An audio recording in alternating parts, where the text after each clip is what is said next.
제가 오늘 장로님 앞에서 말씀하신 것처럼 우리가 우리가 예수 믿는 사람들이 직장 생활에서 그러니까 제한된 것들이 너무 많이 있는 것을 보입니다. 제가 얼마 전에 부산에 있는 호산나 교회가 있습니다. 호산나 교회에서 신현준 집사입니다. 영화배우 탤런트 간정을 하는데 장로님하고 비슷한 간정을 하는 거예요. 그래 연예계가 어떤 세계인지 아시잖아요. 그래 선배 연기자가 술을 따라주면서 야 너 술 마셔라. 이야기한대. 저 크리스찬이라서 술 안 마십니다. 나 장로야. 그래 그 선배가 야 나는 장로야. 마셔도 돼. 그러면 저 거룩한 저 포도주로 갖다 줄까? 와인 주세요. 거룩한 포도주. 와인 주세요. 야, 그 선배가 그 이야기를 하대. 술 취하지 말라고 했잖아. 술 조금씩 마셔도 돼. 그런데 그 선배들의 말을 듣고 이제 자기는 크리스찬이기 때문에 술을 안 마시려고 하는데 선배가 그래 말하니까 그렇게 묻다가 자기가 문제가 생기는 거예요. 이거 주님이 고린도전서 3장과 6장에 너희 몸은 성령이 거하는 전이고 교회라고 했는데 내 몸을 주님 깨끗하게 해야죠. 그리고 그렇게 결단하고 난 뒤부터 지금까지 술을 안 마신다. 술 담배를 원래 골초였어요. 알아요. 골초에다가 술 고려했거든요. 진짜 술 고래였어요. 그런데 지금은 안 한대요. 술도 안 하고 담배도 안 하고. 왜? 주님이 나와 함께 하시는데 그거는 자기의 정체성을 이야기하는 거. 장로님이 직장에서 그 정체성을 이야기하는 거 쉬운 것 같죠? 쉽지 않습니다. 왜? 그게 예수 믿는 사람들도 많다니까요. 자기 정체성을 숨기고 그렇게 불신자처럼 나타나는 경우에 나중에 장로님 떳떳하게 나는 장로고 나는 예수님 믿는 사람이기 때문에 술 안 먹는다. 이게 각인되면 절대로 그렇게 하지 않습니다. 그런데 이걸 숨기면 나중에 문제가 생깁니다. 특별히 우리 직장 다니는 분들이나 우리 대학 청년분들이 그런 것으로 많은 어려움을 당하는 거 알고 있습니다. 그런데 중요한 건 뭔지 아십니까?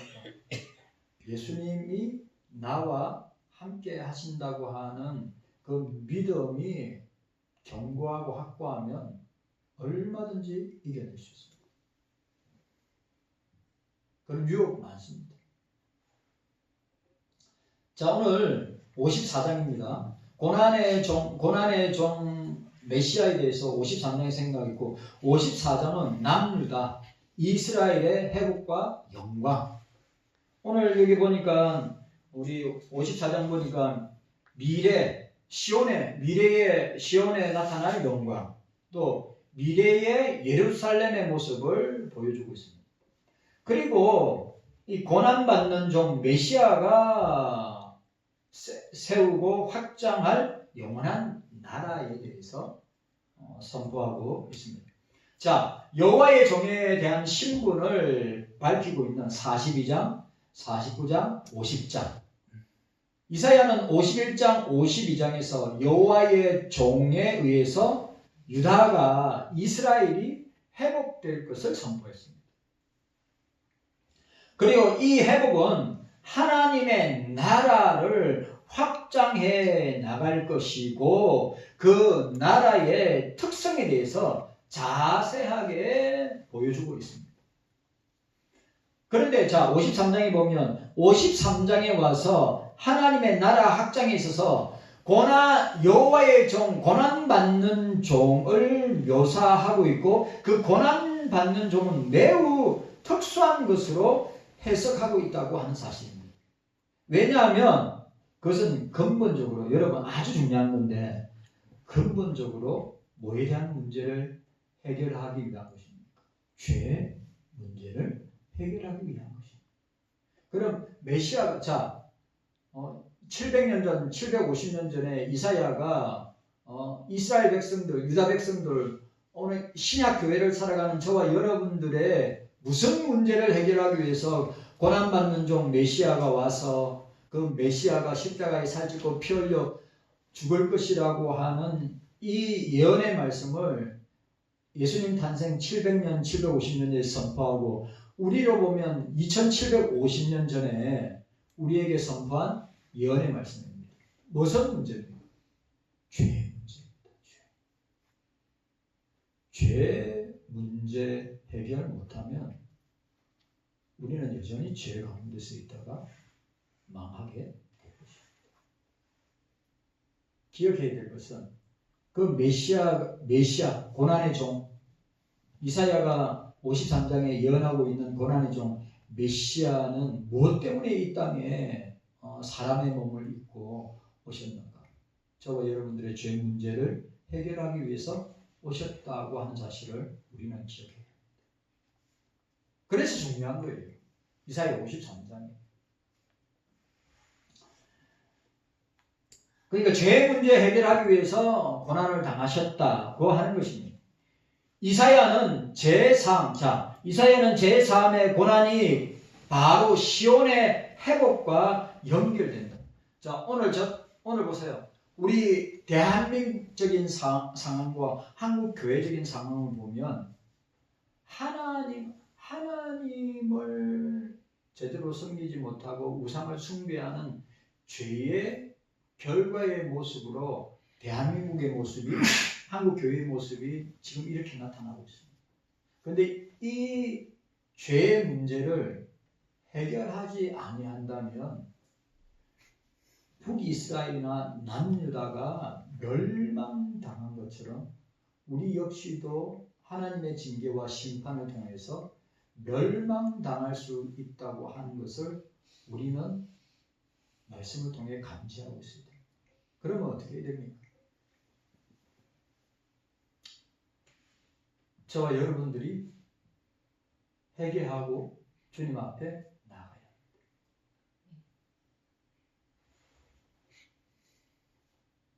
5만 교회, 6만 교회 있다 하더라도 지금 1200만 이제 교단 통계로 하면 1200만이라는데 지금은 어떤 사람 900만이라고 어떤 사람 600만이라고 하는데 숫자가 많고 적음이 중요한 것이 아니라 하나님 앞에 회개하고 자복하며 하나님 앞에 주님 앞에 자기의 죄를 통렬하게 부르짖고 회개하는 그 한 사람을 찾고 있다는 사실입니다. 그게 저와 여러분들이 되기를 원합니다. 아멘. 여러분 교회 많습니다. 예? 수많은 교회들 있습니다. 초대형 교회부터 시작해 개척교회, 미자립교회, 작은교회들도 많습니다. 목사들도 많습니다. 교인들도 많습니다. 그러나 이런 대한민국적 상황이 꼭 성경에 지금 오늘 이사야가 활동하고 있는 이스라엘의 모습과 너무 한국 교회적인 상황이 너무 닮았다. 왜? 우리가 이사야 1장부터 볼 때 얼마나 이스라엘이 남유다가 부패하고 타락하고 왕들이나 백성들이나 방백들이나 종교 지도자들이 얼마나 영적으로 육적으로 타락했는가. 그래서 이사야가 통렬하게 그들을 향하여서 하나님의 심판, 너희들이 회개하지 아니하면, 너희들이 돌이키지 아니하면 하나님의 심판이 임해서 너희들이 망할 것이다. 바벨론의 포로로 망해서 바벨론으로 끌려갈 것이다. 그런데 지금 대한민국적인 상황과 한국교회의 상황이 오늘 우리가 지금 보고 있는 이사야 시대의 이스라엘의 유다의 모습과 너무 똑같고 비슷하다. 이사야는 계속 하나님께 돌아오라고, 이사야는 계속 회개하라고, 계속 어떻게 해요? 죄를 버리고 하나님 앞으로 나오라고, 말씀 앞에 나오라고 계속 선포하고 있는 것입니다. 그런데 그 매개체로 메디테이트 중보자로 누구를 사용하시냐? 고난의 종 메시아를 통해서 우리는 그리스도를 통하여서 나가게 되게 된다는 사실이죠. 예수님만을 통하여서 우리는 하나님 아버지 앞에 나아가서 아버지라 부르짖고 우리의 나라의 죄, 민족의 죄, 백성의 죄, 교회의 죄, 목사들의 죄, 교인들의 죄를 가지고 저와 여러분들이 주님 앞에 나아가서 회개하고 자복하고 통회해야 된다고 하는 사실입니다. 오늘 우리 장집사님하고 공부하면서 여러분 장집사님하고 같이 공부하면서 과연 이 나라에 하나님의 심판이 하나님의 징계가 지금 그렇게 흘러가고 있는 것 같은데 그렇게 하나님의 심판과 징계가 그렇게 나타나고 있는 것 가운데 있는데 그럼 우리가 할 수 있는 것이 뭐가 있는가?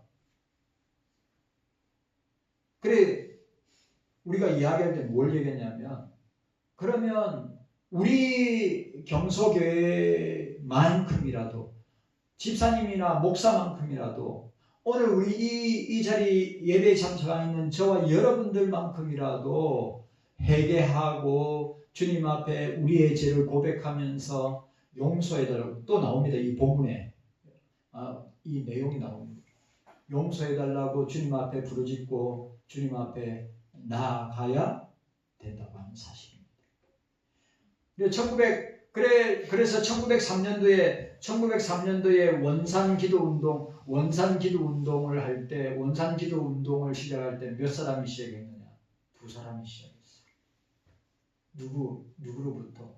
여자 2명의 선교사, 중국 선교사로 맥컬리와 하이트 여자 선교사가 미국 선교사가 한 사람, 카나다 선교사는 그러건데 그 사람들이 아편 전쟁으로 인해서 조선으로 쫓겨나왔을 때 왜? 중국 사람들이 서양인을 때려잡아 죽이니까 조선으로 넘어왔을 때 그들의 사역을 들어오고 그렇게 중국을 갖다가 망하게 한 아편으로 중국을 망하게 한 것이 뭡니까?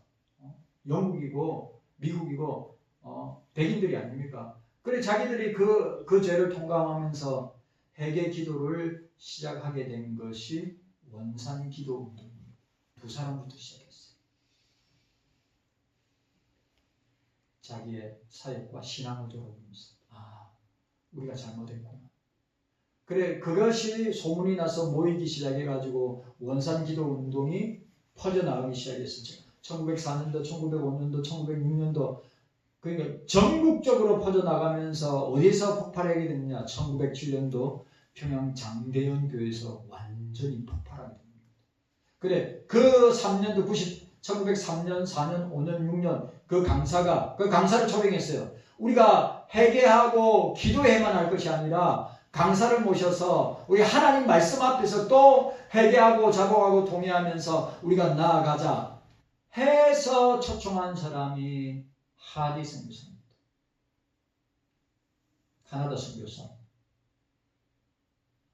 그 하디 선교사가 조선교회와 조선 무식하고 배우지도 못한 조선교회 교인들을 갖다 탓하면서 자기 목회가 선교가 성공하지 못하고 그런데 자기 자신을 돌아보니까 말씀 앞에서 기도하면서 내가 잘못했구나. 그래서 그것이 폭발처럼 일어나서 1907년도에 평양 대각성 회개운동이 일어났는데 그 하리 선교사가 주강사였고 그때 회개운동 첫 번째로 회개를 하게 된 것이 누구냐? 장대현교회 담임 목사인 길선주 목사님이 제일 먼저 나와서 회개합니다. 통렬하게 회개합니다. 울면서 회개했어요. 그게 충격을 받고 은혜를 받고 도전을 받은 한 사람씩 밤새도록 한 사람씩 나와서 죄를 고백합니다. 그게 어떻게 됐습니까? 제주도부터 제가 한반도 전체, 만주, 간도 어디까지 갔는지 아십니까? 미국까지 갔습니다.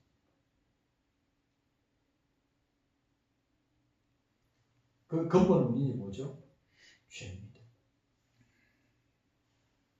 경석의 성도 여러분들, 그리스도를 통해서 죄 문제 해결 받지 못한다면 우리는 영원히 망하고 영원히 지옥의 백성이 될 것입니다. 그런데 오늘 이사야가 예수님 탄생 전 700년 전에 750년 전에 이사야가 이스라엘이 회복되고 유다가 회복되는 것은 누구를 통해서만 회복되는가? 메시아를 통해서만 회복될 것이다. 그래 그 이스라엘과 유다의 문제가 뭐냐? 죄 문제다. 그래 저는 오늘 같이 성경 공부하면서도 하나님께서 어떻게 우리 대한민국과 한국교회를 징계하실 것인가, 심판하실 것인가, 우리가 그 하나님의 일하심을 우리가 분별하면서 성경의 원리를 가지고 분별을 쭉 보면서 우리가 나아가지만 그 가운데 우리가 해야 될 일은 뭐냐? 하나님 앞에 나와서 회개하는 것. 사무엘이 미스바에서 이스라엘 백성들을 다 모아서 회개할 때 하나님께서 대적들이 원수들이 쳐들어온 것을 막아주시고 승리하게 하신 것처럼 에스라가 숨은 광장에서 스룹바벨이 예루살렘 성전을 건축하고 그 다음에 느헤미야가 예루살렘 성벽을 재건하고 난 뒤에 가장 먼저 한 것이 무엇입니까? 학사 에스라를 강사로 모셔가지고 모든 백성들이 숨은 광장 앞에 모여서 하나님의 말씀을 선포하고 그것을 해석할 때 어린아이부터 노년에 있는 모든 사람들이 눈물로 회개하며 주님 앞에 나아갔다고 하는 사실입니다.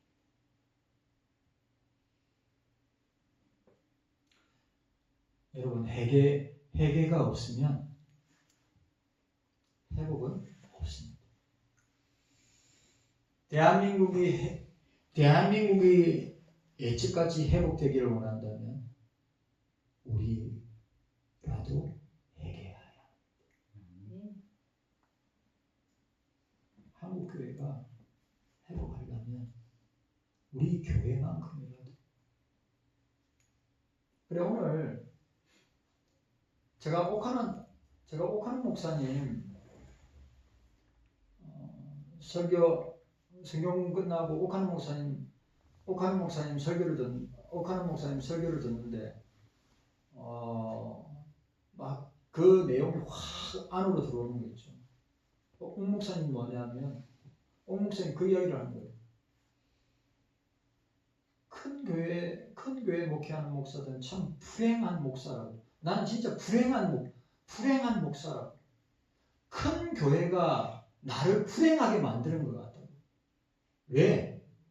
자기 처음 제자 훈련할 때, 난 옥하는 목사님, 내가 옥하는 목사님 이 세미나에 옥 목사님 지금 돌아가시고 난 뒤에는 이 옥 목사님의 강인론이 있습니다. 옥 목사님 직접 강의하는 강인론이란 내용의 강의가 있는데 옥 목사님 돌아가시고 난 뒤에 옥 목사님 영상을 가지고 이제 지금 세미나에 참석하는 사람들은 제가 마지막 옥 목사님 돌아가시기 전 마지막 때에 옥 목사님한테 강의를 직접 들었고 옥 목사님한테 직접 자기의 목사님의 감정을 들었거든요. 그런데 그 내용이 나오는 거예요. 그래 하는 말이 자기가 그러는 거예요. 내가 제일 행복했을 때가 언제냐 하면 교회 개척한 지 얼마 안 돼가지고 한 5-6명 모여 있을 때 그 제자 훈련할 때가 자기 목회에 가장 행복해하는 때였다는 거예요. 그런데 강남에 교회당도 좋은데 갑자기 사람들이 몰려 들어오는데 그래 옥하는 목사님 계실 때 한 2만 명 엄청 돼요. 자기가 그렇게 몰려 들어오는 사람 제자 훈련을 못하니까 자기가 죽을 것 같다. 자기는 한 사람. 진짜 한 사람, 한 영혼, 한 사람에게 목숨 걸고 제자 훈련하고 목회하고 말씀 나누는 그때가 너무 소중하고 귀한데 지금은 자기가 초대형 교회가 되고 난 뒤에 온갖 대접을 다 받고 온갖 부귀영화를 이 땅에서 누리는 거예요. 그래 하는 말이 그거였어요. 저 아직도 기억해요. 나는 천국에 가면 상이 없는 목사입니다. 왜요? 이 땅에서 예수 이름으로 온갖 대접과 부귀영화를 다 누렸기 때문에 저는 주님 앞에 가면 상이 없습니다. 그런데 저 아우카 부족을 위해서 복음을 전하려고 갔던 짐 엘리어트 선교사가 28에 그 아우카 부족들 창에 찔려서 딱 도착하자마자 복음 전하려고 하는데 그 부족들이, 그 식인 부족들이 그 짐 엘리어트를 창으로 잔인하게 찔려서 죽였는데 그 오카노 목사님 그 이야기예요. 짐 엘리어트 같은 젊은 28살밖에 되지 않은 짐 엘리어트 같은 선교사가 주님 앞에서 상을 받는데 얼마나 큰 상을 받겠나. 난 주님 앞에서는 받을 상이 없다고. 그래서 내가 너무 내 마음이 무겁고 너무 괴롭다.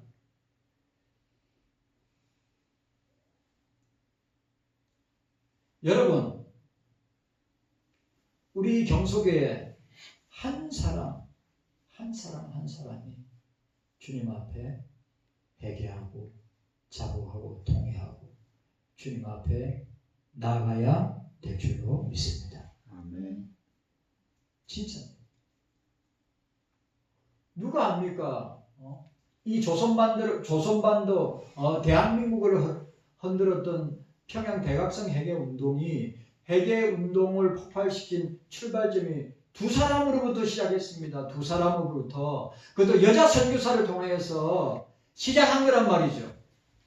자기의 사역과 신앙 가운데 얼마나 자기들의 죄가 드러나서 그 통렬하게 회개하고 자기의 죄를, 자기의 사역과 자기의 신앙과 삶을 돌아보니까 죄투성이니까 회개하고 자복하고 통회하면서 주님 앞에 눈물로 나갔던 그 무릎 꿇고 호롱불 앞에서 회개하고 자복하고 통회했던 그 약하디 약한 여자 선교사 두 사람을 통하여서 회개 운동이 시작돼가지고 대한민국 전체, 한반도 전체를 폭발시키는데, 그럼 우리 경속교회 저와 여러분들은 어떻습니까? 지금 대한민국의 상황 가운데, 지금 한국교회 상황 가운데 여러분 회개하면서 우리가 주님을 붙들어야 됩니다. 오직 주만 바라봅니다. 오직 주만 바라보고, 오늘 장집사님이 이야기한 것처럼 하나님의 징계와 심판이 대한민국 안에, 한국교회 안에 어떻게 나타나고 어떻게 징계하고 심판하실지 그 하나님의 일하심을 우리가 말씀의 원리를 따라서 분별하면서 주님 앞에 회개하고 부르짖고 나아가야 되지 않겠습니까? 저는 맞다고 생각합니다. 하나님 심판 막을 수 있습니까? 막지 못합니다. 하나님의 징계 막을 수 있습니까? 막지 못합니다. 그러나 오늘 이사야 53장에 나타나는 것은 하나님은 영원한 자비와 긍휼과 사랑으로 하나님의 백성들을 기억하시고 그 백성들을 안으시고 품어주시고 용서하여 주신다. 아멘입니까? 아멘. 오늘 54장에 나타낸 영적인 아주 중요한 게 뭐냐? 하나님의 영원한 자비와 긍휼과 사랑이 나타나게 될 것이다. 누구를 통해서? 메시아 예수 그리스도를 통해서.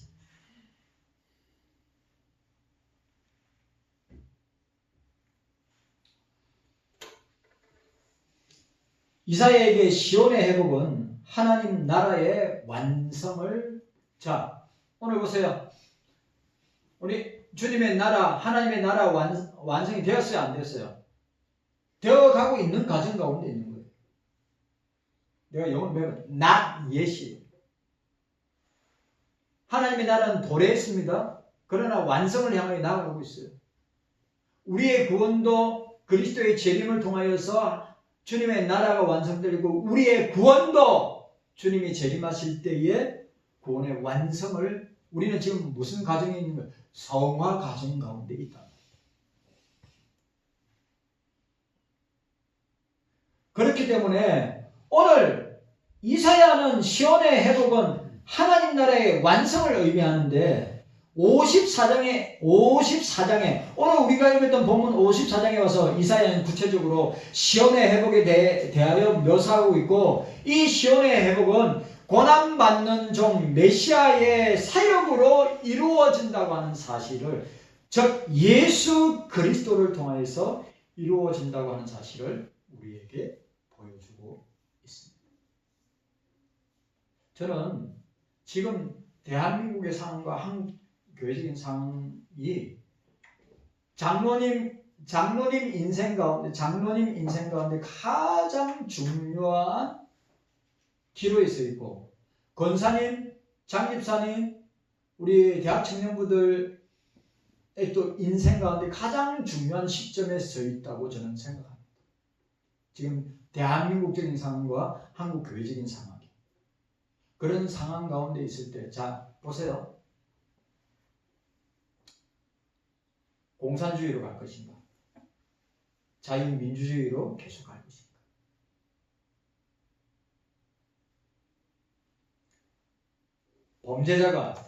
범죄자가 대통령이 된다면 사람들이 다 이야기합니다. 우리나라 베네수엘라처럼 될 거고 베네수엘라가 차베스에 의해서 무상복지, 돈, 세계 석유 매장량 이 나라가 우리나라하고 비교가 안 될 정도로 GDP가 그렇게 높았던 베네수엘라가 지금은 우리하고 비교가 안 될 정도로 석유가 지금도 그렇게 많아도 무상복지 일 안 하고도 돈 주고 돈 계속 찍어가지고 돈 풀어 제끼니까 그래서 여러분 어떻게 된 줄 아십니까? 베네수엘라 국민들 1000만 명이 주변 나라로 다 난민으로 다 도망갔어요. 우리나라가 그렇게 될 가능성이 너무 높다는 거예요. 경석교회 성도 여러분들, 제가 여러분들한테 여러분들을 갖다가 공포의 도가니로 집어넣기 위해서 하는 말이 아니라 범죄자가 대통령이 된다면 불을 보듯 대한민국과 교회는 진짜 하나님의 징계와 심판을 통해서 감당하지 못할 일들이 계속해서 일어나게 될 것입니다. 기도해야 합니다. 기도해야 합니다. 나는 이번에 이 대통령 선거를 통해서 하나님의 살아계심, 하나님의 이적과 표적과 기사와 기적이 일어나기를 기도하고 있는 것입니다. 너무 희망 고문, 너무 괴로워하고 한탄하고 의기소침하고 어찌할 바를 모르고 고통스러워하지 마시고 우리 주님께 맡깁시다. 주님께 맡기면서 어떻게 해요? 주님이 어떻게 역사하시고 일하시는 성경의 원리를 다 분별하시기를 바랍니다. 어떤 일에 매몰되지 말고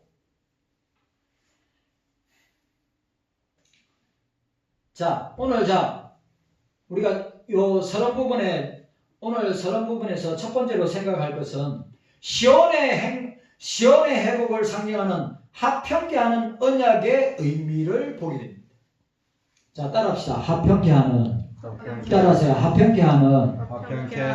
언약을 봅니다. 합평케 하는 언약을 보게 됩니다. 시온의 회복을 묘사하고 있는 1절에서 10절은 지금까지 이사야가 예언했던 어두운 분위기를 반전시키죠. 맞죠? 왜? 54장에서는 시온의 회복과 시온의 미래가 밝다고 하는 것을 보여주고 있기 때문입니다. 그전에는 어떻습니까?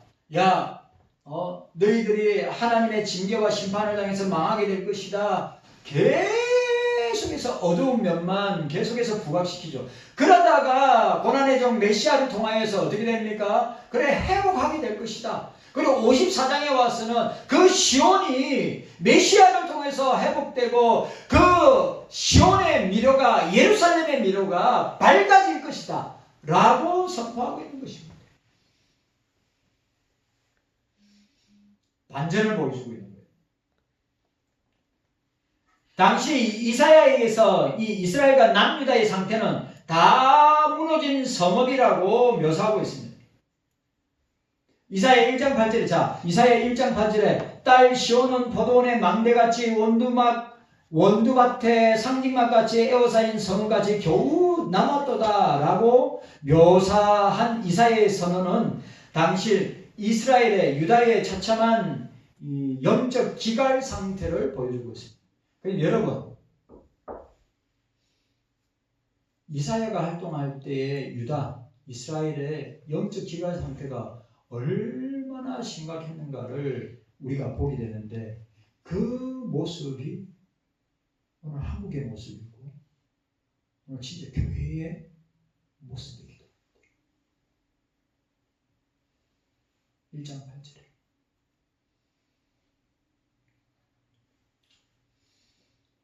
유다가 처한 심한 영적 기갈의 상태, 오늘 우리 대한민국과 한국교회의 영적 기갈의 상태. 아모스가 그랬죠. 물이 없는 것이 아니라 양식이 없는 것, 여호와의 말씀을 듣지 못하는 기갈이라. 자, 자, 여러분 이사야 1장으로 넘어갑시다. 이사야 1장으로. 자, 이사야 1장으로. 이사야 1장에 나타난 유다의 모습, 이스라엘의 모습이 어느 정도인가? 여러분, 이거는 꼭 우리 지금 교회와 지금 한국의 모습과 별반 다르지 않다고 하는 사실을 우리에게 보여주고 있는 것입니다. 자, 우리 2절부터 우리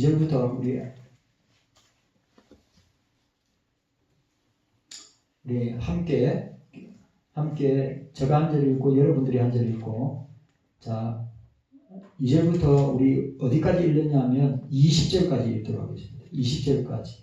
이게 여러분, 이 말씀의 내용이 지금 우리의 모습이고 교회의 모습이고 우리나라의 모습입니다. 자, 우리 2절 제가 한 절 읽고 또 여러분들이 한 절 읽고, 하늘이여 들으라, 땅이여 귀를 기울이라, 여호와께서 말씀하시기를 내가 자식을 양육하였거늘 그들이 나를 거역하였도다.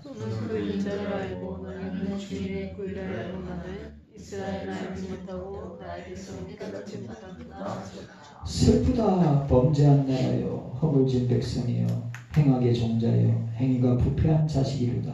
그들이 여호와를 버리며 이스라엘의 거룩한 자를 만울이 여겨 멀리하고 물러갔도다. 너희가 어찌하여 그를 더 맞으려고 더욱더욱 회역하느냐. 온 머리는 병들었고 온 마음은 피곤하였으며 발바닥에서 머리까지 상한 곳이 없이 상한 것과 터진 것과 새로 맞은 흔적뿐이오늘 그것을 짜며 싸매며 기름으로 유하게 함을 받지 못하였도다. 너희 땅은 허무하였고 너희 성읍들은 불에 너희 토지는 너희 목전에 이방인에게 삼키었으며 이방인에게 평강이 없이 허무하였고 딸 시온은 포도원의 망대같이 원두밭에 상징막같이 에워싸인 성읍같이 겨우 남았도다.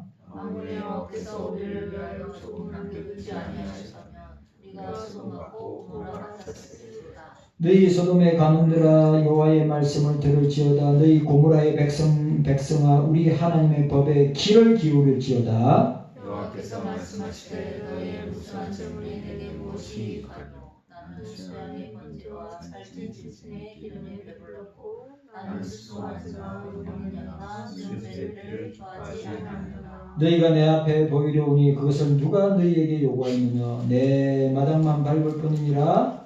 햇빛을 다시 가져오지 말라. 그냥은 나의 가지에 믿음하여 월삭과 지류와 대로 모이는 것도 그러하니 성령으로 발견하는 것을 내가 견디지 못하겠구나. 내 마음이 너희의 월삭과 정한 절기를 싫어하나니 그것이 내게 무거운 짐이라 내가 지게 곤비하였느니라. 내가 손을 펼 때 내가 눈을 가리우고 너희가 많이 기도할지라도 내가 듣지 아니하리니 이는 너희의 손에 피가 가득함이니라. 너희는 스스로 씻으며 스스로 깨끗게 하여 내 목전에서 너희의 악업을 버리며 악행을 거치고 선을 배우며 공의를 구하며 학대받는 자를 구하시며 보아를 위하여 신원하며 악을 위하여 용하라 하시니라. 여호와께서 말씀하시되 오라 우리가 서로 변론하자. 너희 죄가 주홍 같을지라도 눈과 같이 이어질 것이요 진홍같이 붉을지라도 양털같이 되리라. 너희가 즐겨 순종하면 땅이 아름다운 소산을 먹을 것이요 다 같이요. 너희가 거절하면 배반하면 칼에 삼키우리라. 여호와의 입의 말씀이니라. 네. 이게 이스라엘 당시 이사야가 활동하였던 이사야가 이스라엘이 얼마나 범죄가 관영하였으면 1장에서부터 이스라엘의 상태, 유다의 상태, 오늘 대한민국과 한국교회의 상태를 철저하게 분석해서 선포하고 있습니다. 진짜 영적으로 심한 기갈의 상태를 보여주고 있습니다. 이사야는 시온에 임할 하나님의 징계의 정당성을 말하면서 그 백성을 사랑하시는 하나님의 긍휼을 놓치지 않고 있습니다. 그런 어미로운 심판 가운데 주님께서 당신의 백성을 붙들고 계신다고 하는 사실입니다.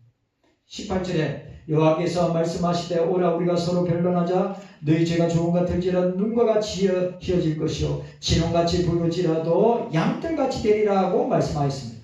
하나님께서 죄 가운데 빠져있는 유다 이스라엘을 대한민국과 한국교회를 하나님 앞으로 모실 것을 우리가 기대하고 고대하고 기도하면서 주님 앞에 나아가야 될 것입니다. 여러분 지금 대한민국과 한국교회는 너무 어둡습니다. 그러나 하나님의 징계와 심판 뒤에는 새로운 미래가, 밝은 미래가 우리에게 주어질 것이라고 저는 확신합니다. 너무 괴로워하고 탄식하고 슬퍼하고 아파하는 것도 중요하지만 우리가 주님께 소망을 두고 주님 바라보고